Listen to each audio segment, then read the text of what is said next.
welcome to the podcast. I'm Marisa. And I'm Ariana. And we're the Krolmeister sisters. As a reminder, this podcast is rated T for teen for strong language and mature themes. If you like your podcast that, is really just Nancy Drew, good old, clean, wholesome, good stuff, then head on over to hers very own podcast, Unlocked. That sounded like... you know what I mean. Where they talk about things. Yeah. And to people. I don't remember what we've been saying. They talk to people about things and stuff. There we go. The official... Yeah. The official tagline for Unlocked. They just don't know it yet. Yeah, they don't. We should tweet at them. Everybody should tell them that that's their... Where they talk to people about things and stuff. Yeah. I think it's perfect. Yeah. So, Ariana's sister. We stopped calling each other by name. We did. Oh, it was awful. We're terrible. I've already said that if people can tell the difference between the McElroy brothers, then they can tell the difference between us. That's how I feel. All right. Just saying. So what are we going to talk about today, Ariana's sister? Well, Risa's sister. It's gonna be a cloudy day. No, today...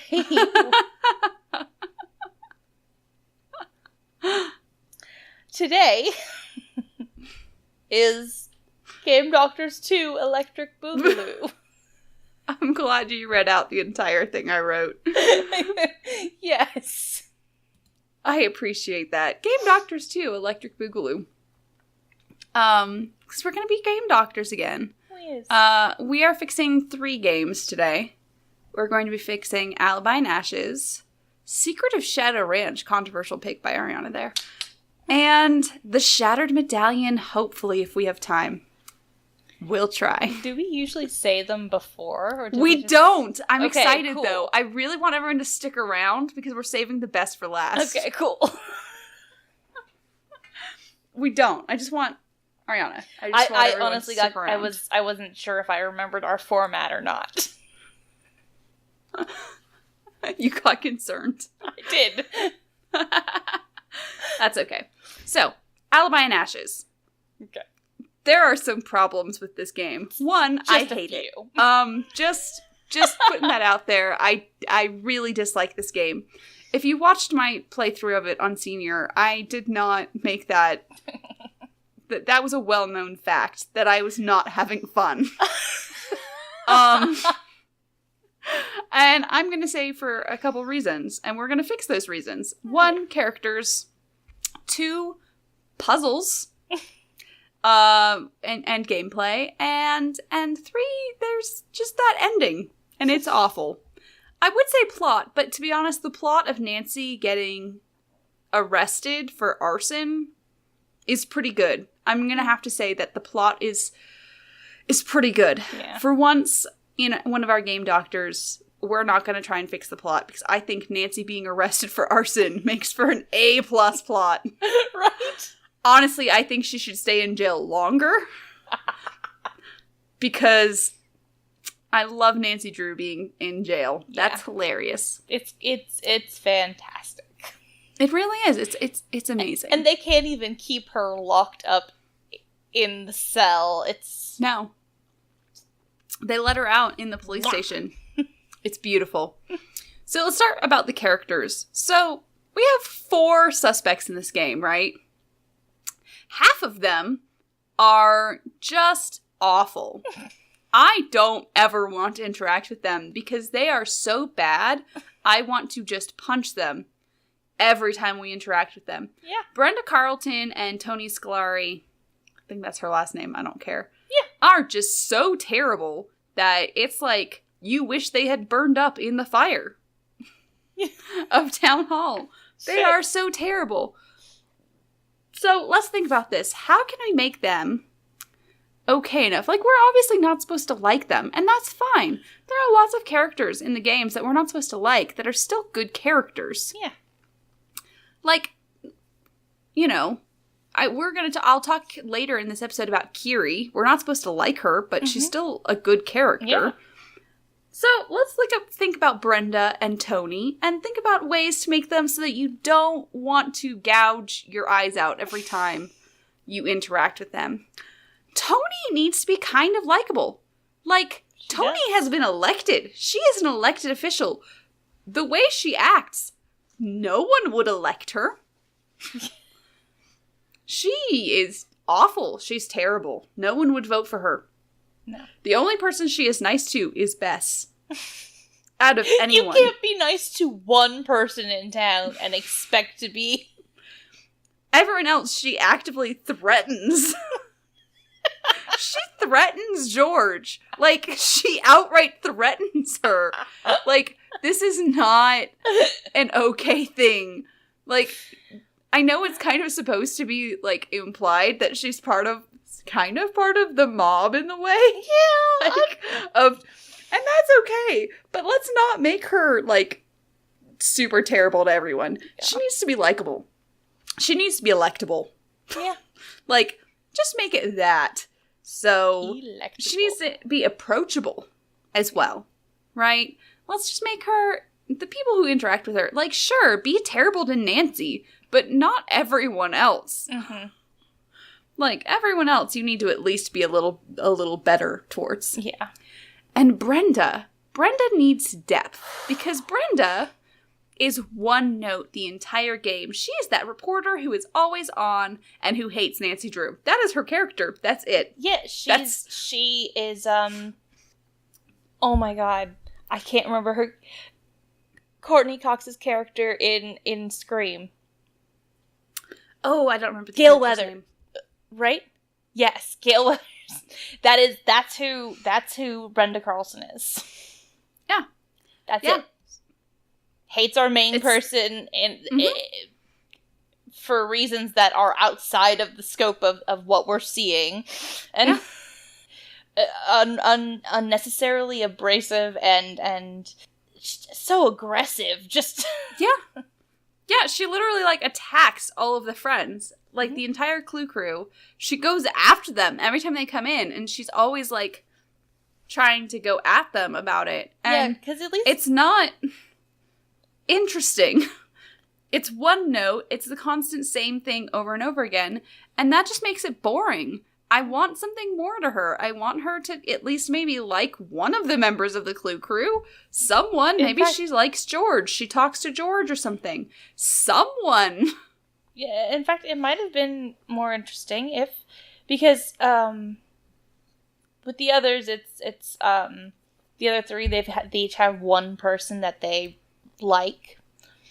And, so it would make sense for Brenda then to be like, I like all of you, but that Nancy.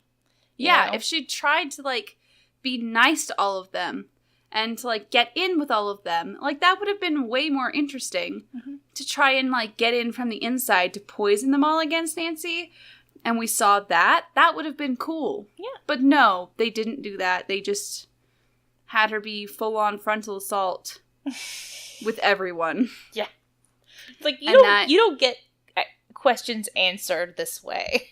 That's not a good reporter technique. No, it does. It just makes her look like a bad reporter. So that's what we need to fix. We need to fix both of those characters, make them less crazy, to be honest. Like, they made them bad. They made them one note and they made them bad. Now, gameplay and puzzle-wise. Gameplay, my biggest issue is switching from person to person. I like that idea. But the way they do it is awful. We have to call Nancy to switch between everyone. It's like a hub, right? So, I'm George. I want to be Ned. I have to, as George, call Nancy. As Nancy, call Ned. I can't just from George call Ned and become Ned. No, of course not. That would be easy. No, I have to become Nancy, even though I have no reason to be Nancy right now, and then call Ned. Yeah. That's stupid. Yes. It's absolutely stupid. There's no reason to do that because, like, programming-wise, if the friends are able to make calls, then they should be able to make calls to each other to become. And that's the thing, you can already call each other. Yeah. So why can't we call them to become them? That's stupid. Fix that. That was a very frustrating thing. Also, puzzles. Mm-hmm. The puzzles. What puzzles, you may ask? Exactly. There are no fucking puzzles in this game. There are mini games, and then there's trying to get the levels correct in the van. And that is infuriating. Fuck that. It doesn't, there's nothing to tell you how to do it. And that's stupid. Honestly, I hate it. It's awful. It needs to come with something to tell you how to do it. Yes. Otherwise, you're just sitting there for 20 minutes going, I don't know. Oh, you only sat there for 20 minutes? Because I'm pretty sure I sat there for like 45 minutes. I had chat going, okay, no, on channel 5, you need to on the birds, you need to be like at 30. And I was like, okay. I'll turn it up. Like, okay, chat, you're probably looking at a walkthrough, and I'm not going to question that. And that shouldn't be how you have to figure it out. Right. I should be able to figure it out on my own. Yeah. Without chat helping me. And that didn't happen. And so other than that, there's nothing to do. Like, you have, if you look at my notes for this game, there is one thing I wrote down, and it's about the lockpicks, and that's it.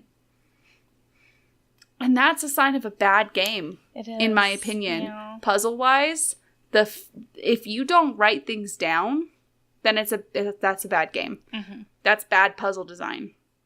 I should have to be taking notes. Yeah. Honestly. So that's what it needs to be fixed. There need to be more things for us to do that. I need puzzle boxes. People are keeping their stuff from me. People are doing ciphering on their notes, you know? Yeah. They're keeping notes and they're doing it in ciphers. I need something like that to give us a reason to be able to get into things, because it shouldn't just be, oh no, I'm punching in numbers in the box. It's a mini game. And now I'm just waiting for her to leave to go pick stuff up from the truck. So I'm swapping words. And that's what we have. Yeah. Until the very end of the game. With the end game puzzle. In the tunnels. And the tunnels are awful. Because that is a bad logic puzzle. Because it's bad. The way that it's set up is bad. The way that they set up the instructions are bad. So it's just, that needs to go away. I'm sorry. That puzzle is scrapped. I'm getting rid of it. Yeah. Pew, it's gone. I want the ending to be different. Because the entire ending is so bad. It's passive. It's a passive ending, basically. We are trying to escape in time for it to not go out, right? But the thing is, we're not actually doing anything to save ourselves, right? Everyone else is doing things to save us. Like, sure, we're like, yeah, we're hooking up the jammer. Mm-hmm. And then that's immediately, she comes in and she throws the jammer at us. Yeah. That immediately means nothing.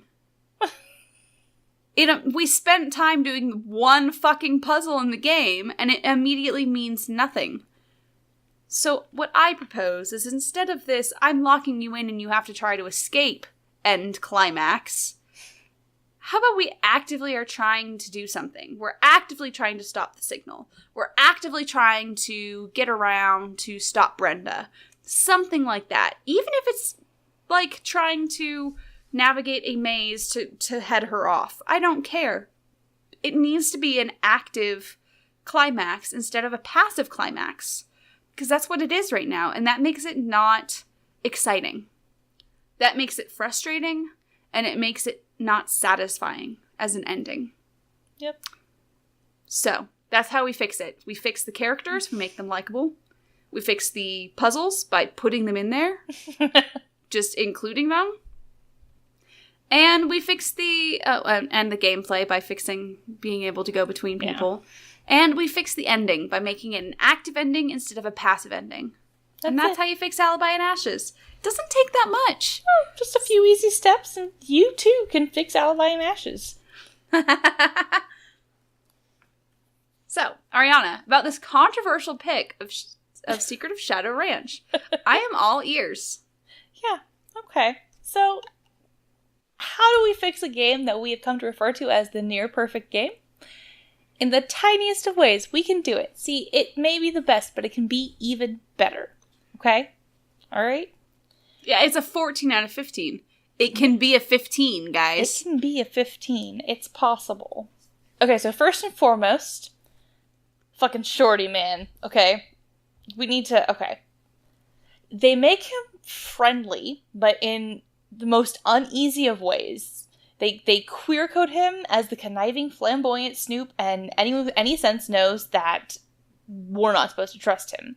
Like, he's slimy, you know? So, okay, I'd prefer if we make him more like, a good old boy. Kind of like, Chase in Trail of the Twister. So not so stoic as Tex, and not as altar boy as Cowboy Dave. But just, you know, he's country and he's experienced. I'm cool with a little bit of flamboyant part, and like it's sort of like a coping mechanism for dealing with the hard stuff he's had to do, you know? But anyway, so let's just, you know, revamp his personality. And then also with his background, I suggest that he has a connection to the Dirk Valentine story. Like, I know we already have Cowboy Dave had his great aunt or whatever was the cousin Ellie. Cousin? Yeah. I know great we've got Aunt that, Ellie. but I'd like for there to be a connection with Shorty too, because he comes out here after this near mythical treasure. Like, that is the most nonsensical, like, 5-year-old adventure. Like, I'm gonna go find... nothing left to lose. Yeah, I'm gonna go find the buried treasure of the Dread Pirate Roberts. I don't know, man. Like, I know I switched up there, but, there needs to be a logical connection for why he comes. Like, it can be his great granddaddy was there, and he was one of Dirk Valentine's crew. Yeah, one of Dirk, or you know, he worked at one of the banks at, you know, some shit like that. Or he was Cappy. Yeah, that's good. Something. I like that. Something. It's just some story that he's been told that lets him know that this is actually a credible source. Like the warden in Holes. Like, yeah. Her story. Yeah, so Shorty coming after us in the cave is nerve-wracking, but we need to have, like, a reason for it to be nerve-wracking, not just it's nerve-wracking because there's a person coming. We need to know that he's, like... Because currently it's like, oh, God, there's a man coming after me. Men are terrifying, he's just coming at me, and I don't know what I'm going to do when he comes at me. Like... I mean, to be fair, it's like, it's a good stance. But, like, let's have a reason to be afraid. Like, we know something about his past that, I mean, you know. Or maybe, like, even he's, like, had a temper tantrum at something. Yeah. So we need to know that there's a reason to be scared, you know? It's sort of weird and nonsensical, like when you're a kid and somebody says, oh, I'm gonna get you, and they chase you around and you're not sure why you're running because they're not gonna hit you or anything. They're just chasing you to chase you, and so it's... I mean, he does murder us with his hands, but still, Nancy doesn't know that. Yeah. She has no reason to be worried. Yeah. Anyway, moving past Shorty, because I could spend hours talking about him. Where are my native folk in our Old West? Yeah. They are terrifyingly absent. We talk about cowboys, and then what goes with cowboys on the other end? Other cowboys. It's like, it's one of those things where her interactive was like, we don't want to talk about genocide. So we're just going to leave them out. They were all gone by the time cowboys got here, right? Yeah.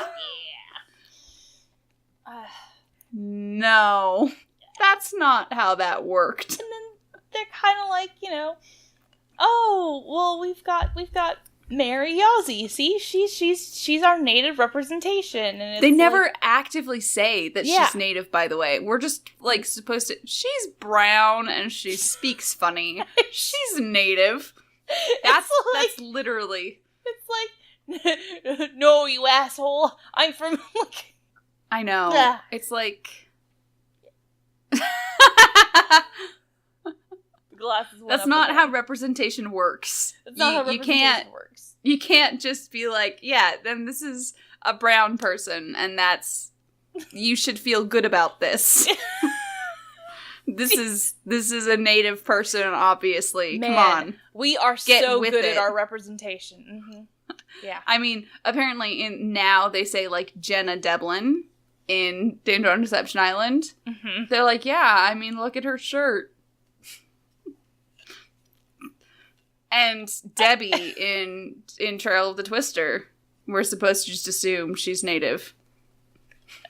I mean, honestly, their coloring in those games is, like, weirdly alien.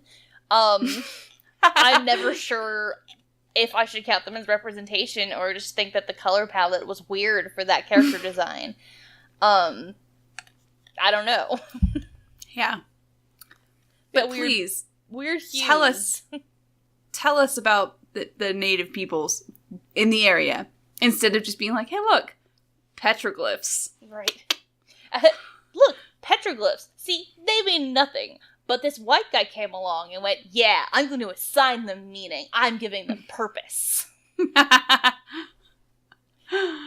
Oh.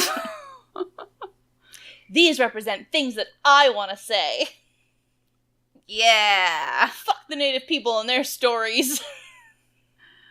I don't know what any of it means, but I'm going to make it mean what I want it to mean. Right. As is the white person's way.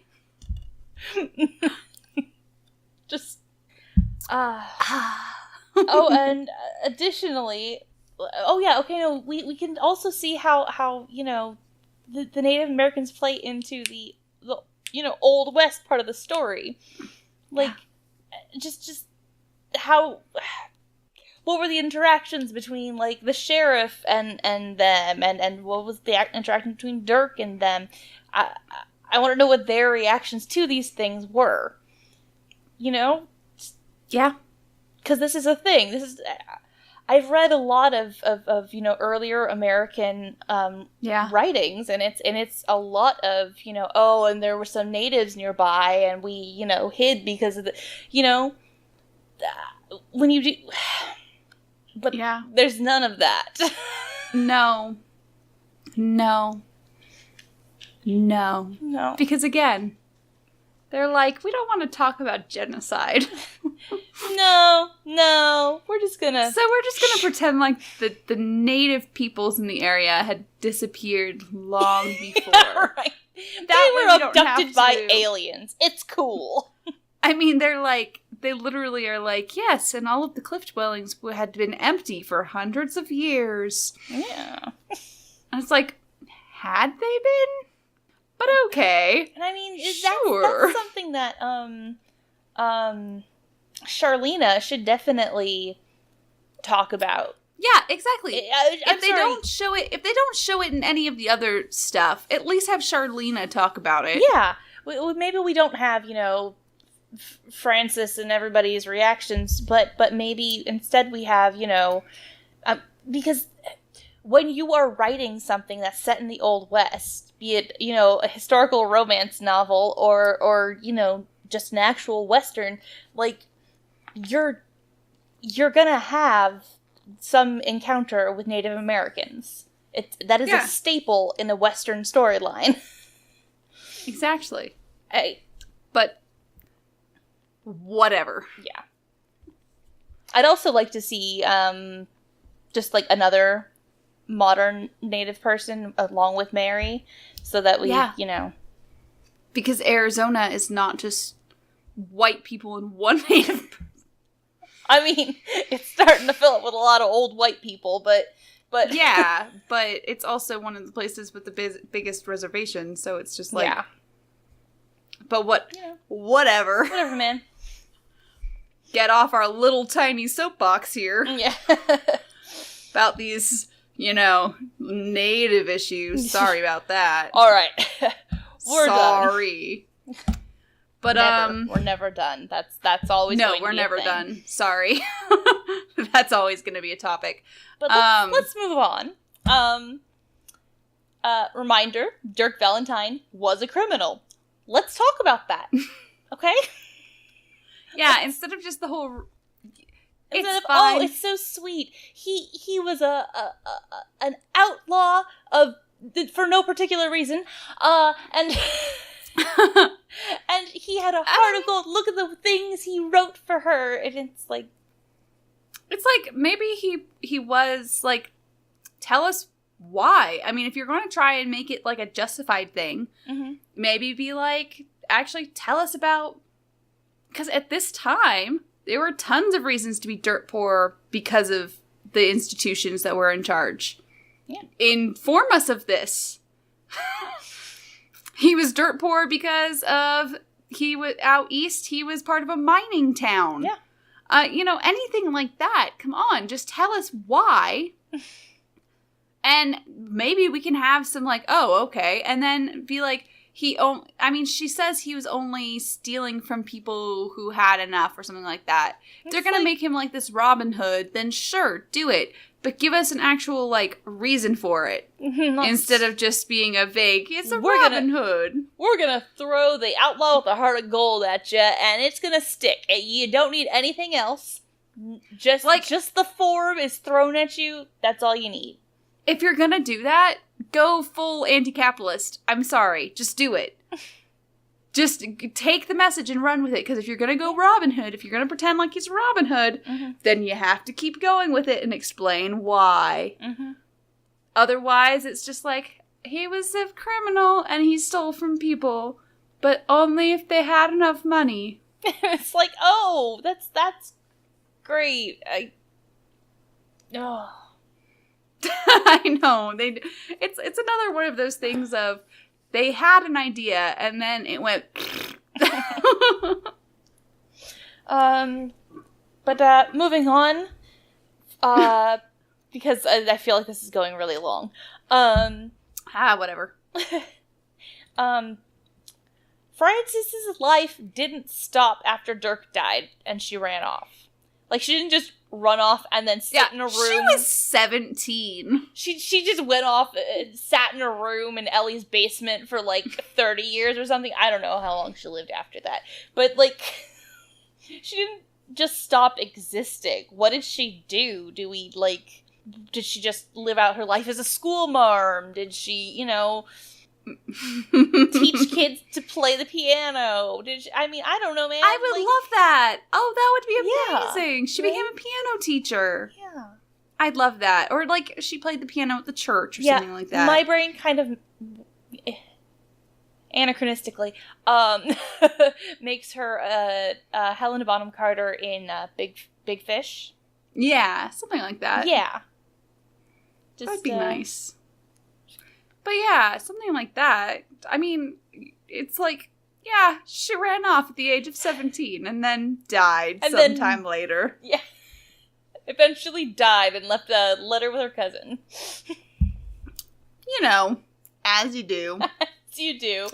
When the men in your life die, you cease to be of any importance. Exactly. So, you don't do anything. You just mope around. Yeah. As you do. So I want to say about the puzzles is that the puzzles need to be puzzles and not chores. Yeah. Because if you're going to do it, like, instead of doing the chores every day, how about one chore each day? Instead of having to get the eggs every day, how about the eggs one day? Instead of having to get the vegetables every day, how about the vegetables the next day? And then, and then maybe you start with just doing the firewood. And then the next day you do the eggs. And then the next day you do the vegetables. And see how that's better than having to do the same thing every day for 3 days? And instead of having to saddle and unsaddle your horse every time and stuff like that, God. maybe you just do it once and then, like, it just automatically does it for you the next time. Yeah. Maybe. Like, you don't get yelled at for trying to walk off with the saddle, so you don't have to go back and get it every time. Exactly. It's like, I understand we want to teach children good horsemanship, but as you do. But I don't think it's necessary for the game. It's just a bit of padding. Yeah. To do it every single fucking time. Yeah. And my final but most important note. Let us look around the fucking graveyard. Give us the cemetery, you cowards! It's right there. We can't do anything with it. It's just out of our reach. We can't even go next to the fence in front of it. We are, stuck, 7 feet back. I want to go in the cemetery. I just want to go in the cemetery, man. I just want to go in. That's all I want. Every single time I stand there and I go, let me in. I want to see where the dead people are. I want to be where the dead people are. Ooh. I want to see. You want to see them dancing? Gravestones.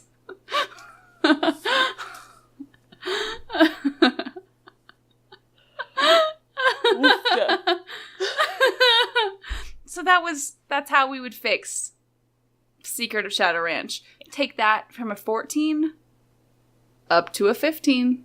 Just saying. Yeah. I like how it's a 15 stars. I don't care. 15 makes sense. That's how I do it out of 3 categories, okay? Yeah. So, the one we've all been waiting for, the one I've been trying to do almost every single Game Doctors or Fixing Games episode, the Shattered Medallion. The Shattered Medallion takes a lot to think about because it's like you look at the game and you're like, this is bad. But then you go, okay, how would I fix it? Hashtag free the cemetery. Yeah. How would I fix this game, though? And then you go, I don't know how to make this playable. Right? You look at it and you just go, there is no salvaging this game. Well, I think I've come up with a couple ways to make this playable. First thing I'm going to say is what they should have done is either made a Sunny June game or a reality show game. That's the crux of it. They should have done one or the other. They did both. Mm-hmm. And that is a huge reason of why this is an unsuccessful game. It's cluttered. Mm-hmm. Because we're trying to do 2 concepts at the same time. So if they had really wanted to do a Sunny June game, they should have just done a Sunny June game. Yeah. They should not have tried to shoehorn Sunny June into another concept of the reality show game, right? However, since it is so entwined with how they did this game, we're going to have to figure out how to make it work with the reality show intact. Yeah. So, how do we make it work with both the reality show and Sunny June intact? Here's how we do it. The reality show either has to matter more or matter less, right? If the reality show is going to matter more, because currently, how it stands, the reality show is there, and you feel really stressed out about it, but then it doesn't really matter in the way things go, right? You can just kind of do whatever you want and just have like an anxiety, just like this background anxiety of there's a game show going and I need points and I need all of this going right now. But then it doesn't actually matter. Nothing matters. Because no matter what you do, you are losing. You are losing up until the very end. It does not matter what you do. You are losing, right? So basically you're getting anxiety for nothing. Yeah. Which I have to say is the worst part of that game. Yes. Is having anxiety and being like, I'm losing this game. Yeah. Definitely losing. Cool. It's like, I already have in my life anxiety for no reason. I don't need it to be induced by a game. I literally have generalized anxiety disorder. I do not need a game to also be like da da da da da da da da da da da da. Like, I do not need that to happen. No, I don't need this in my life. If you're going to make the game show matter, make the game show fucking matter. Make the points matter, right? Like, actually make it so you can't advance parts of the story until you get enough points to beat out the other people, right? Because as it is, you can literally get 0 points. You can take your points all the way down to 0 until the end of the game. And then, once you put all your pieces in, you will still have the same amount of points as Kiri and still have to do the lightning round. No matter what happens. So, let's actually make the fucking points matter. Like, let's make them matter. Let's make the points, either have the points and have them matter, or get rid of the points. Because that's what I would prefer, because that's my next thing. As I said, if you're going to do points, do them. If not, get rid of them. Commit or get off the fucking field. And Ariana says... I was going to say, can I say what I said in my notes? Yes. Okay. Welcome to Nancy Drew, where nothing makes sense and the points don't matter. That's right, the points are like Best trying to flirt with Sunny. Nonsensical. So, if we want to make the reality show matter less then, we want to give it less screen time, which is what I would prefer to do. We need to make the game show a little more relaxed. Something that's more like, instead of you have to have a certain amount of points to continue, instead it has to be like everyone will vote a certain team off the island kind of a thing, right? So instead that gives us a reason to get to know everyone, a reason to getting good with all the other contestants, right? That is a much better game show reason, right? That way we don't have to bother with these stupid game show points, with these stupid fucking kayak and the stupid fucking raid and the stupid fucking monster. It's okay. All of the extra points doesn't matter, and it doesn't matter if you get the extra things, and it doesn't matter because the points don't matter. There are no points. Get rid of the points. Pew! The points are gone. You're scaring me. I hate the points. So instead of 8, you'd have timed events or you die. Lose kind of game show. We just have we're voting you off the island and then it's done kind of a game show. That's better. Then we can spend more time getting to know everyone, and then there's a reason for the whole plot to happen, right? So the plot needs a tidy. Like, that's the next thing. The plot is a mess. It's a hot mess. It is a Currently, hot mess. it's Sunny takes over a reality show to gather a team of people he needs to be able to find a specific artifact, which happens to be at a place he could get the reality show to film at, but all goes awry when people don't do what he wants, and then for some reason Kiri leaves them all to die in a hole because she didn't win the obviously rigged reality show, which was only a front for trying to find the artifact anyway. This is the most accurate description. So that's the plot. So it's a fun idea. That's a fun idea, right? But why do we need a bad guy? Because Haunting of Castle Malloy didn't have a bad guy. It didn't. So why does this need a bad guy? Like, honestly, I don't understand why we need a bad guy. The entire climax right now is just everyone finds the artifact, but we're doing it because we get stuck down there because Kiri knocks the rope in, right? Why can't the rope just fall in and Kiri's down there with us? Like, same effect. But instead, Kiri gets to do some awesome flips, right?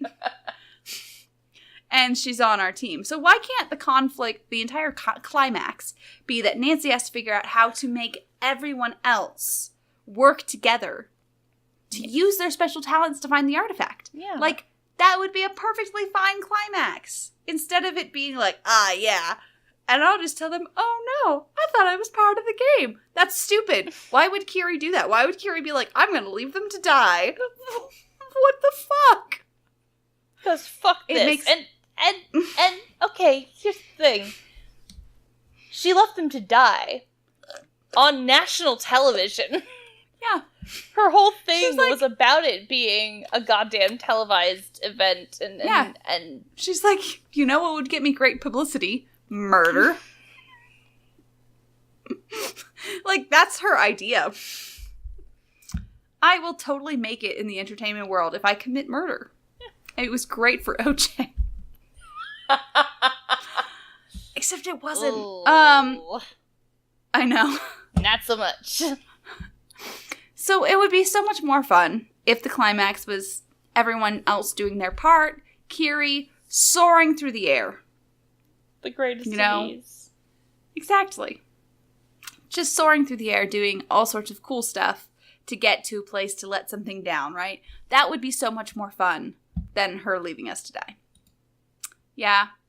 I mean, and then, really, the bad guy is more Sunny, right? He's the one who got us all trapped here, but instead of him being like a bad guy to us, he's a bad guy to everyone else. And then at the end, as we all come out of the cave, the producers catch up and they're like, you're coming with us, pal. And he's like, oh no, you caught me. I'll just go pack my things. And then he just slips out and he's on the run. Like, that is a way better ending. That is something that would happen in Sunny's life. Exactly. And that's just how he is a cartoon. Life. So he's just like, oh no, they've come to catch me and now this is what's happening. I'll just go pack my things. And then he slips out the back of the tent and they never see him again. I mean, that would be a much better ending than, oh no, Kiri's the bad guy for some reason. Like, for some fucking reason. And it just feels even worse knowing that she's the only, like, native New Zealander in the entire... That's just like, ooh. Yeah. That's awkward. So, you know, that's how I feel. Yes.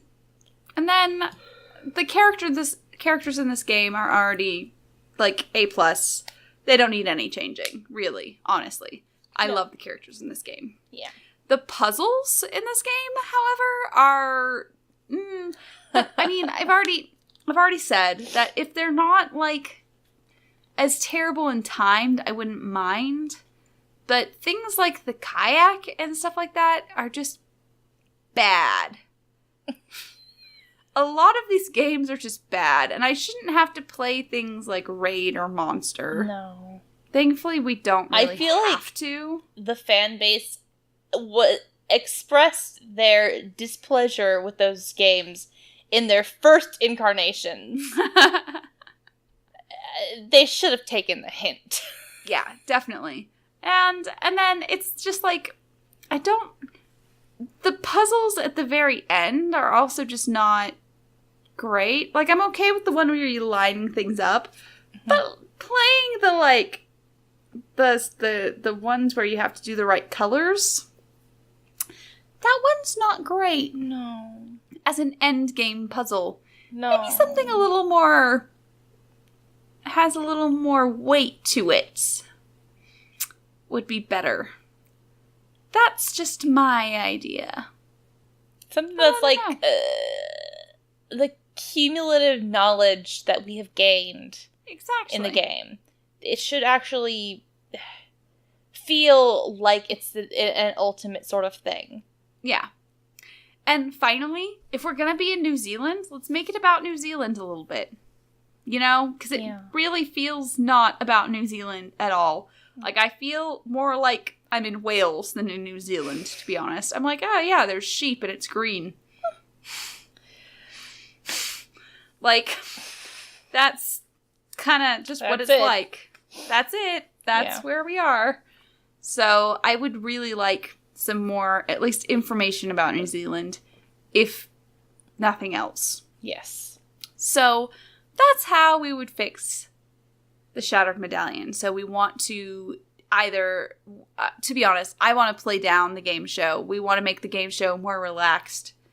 That's how I would do it. I would change it to make the game show more relaxed, so it's not as to the front. We want to make it more of a, because if Sunny is literally using this as a front for getting people there, why not make it a front? Let's spend less time on that and more time on, actually developing a cohesive storyline for Sunny.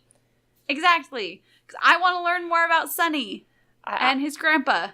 I'm intrigued at the idea. They left you thirsty. It was pretty much. So I want more. I want more of Sunny. I want more of Patrick, because Patrick is amazing and the best. That is a fact. So we'll play down the game show, make it a little less intense. We want to tighten up the plot and get rid of the whole bad guy situation. Everyone's in this together. You know? All of this together. I knew you were going to do that. And then just kind of, fix up the puzzles. Trim the puzzles. Let's do some more puzzles. Instead of, labeling just sheep. Random shit that would not be in all of it in the same fucking game show. Labeling sheep. You must label the sheep. Not on camera, so I don't know what the fuck is, I know. Where was the camera? Yeah. And the whole thing was that they weren't doing it on camera. Why does George even get her leg broken, by the way? Why isn't... It's to make her not a competitor. To make it easier for Kiri's team to win. I don't know, but man. Whatever. That's how we feel. That's how we feel about this game. What I do know is there should be a lawsuit going on. There should. There should definitely be a random, character, phone character that is the lawyer for the show who is trying to defuse the situation, even though George isn't planning on suing anybody. Yes, I fucking love that. We're talking to a lawyer as well the entire time. Having to be like, no, we're not trying to sue. But also, if we were to do such and such thing, would that be legally wrong? I like it. Yes. So that's how we would fix these 3 games. If you guys would fix them in a different way, or you think we've missed something that should be fixed, please let us know on our Tumblr, our Twitter, our YouTube, or our Twitch, or our fancy website. Krolmeistersisters.knifefightclub.com. There you go. You can also review us on iTunes, Google Podcast, and Spotify. I got there, sister. Sister Risa, I got there. You got it, Sister Ariana. So, you can also subscribe to our Twitch, so you can get access to our cute little wine glass emote during our streams, so you can tell us when to drink. As a reminder, I'm Risa. And I'm Ariana.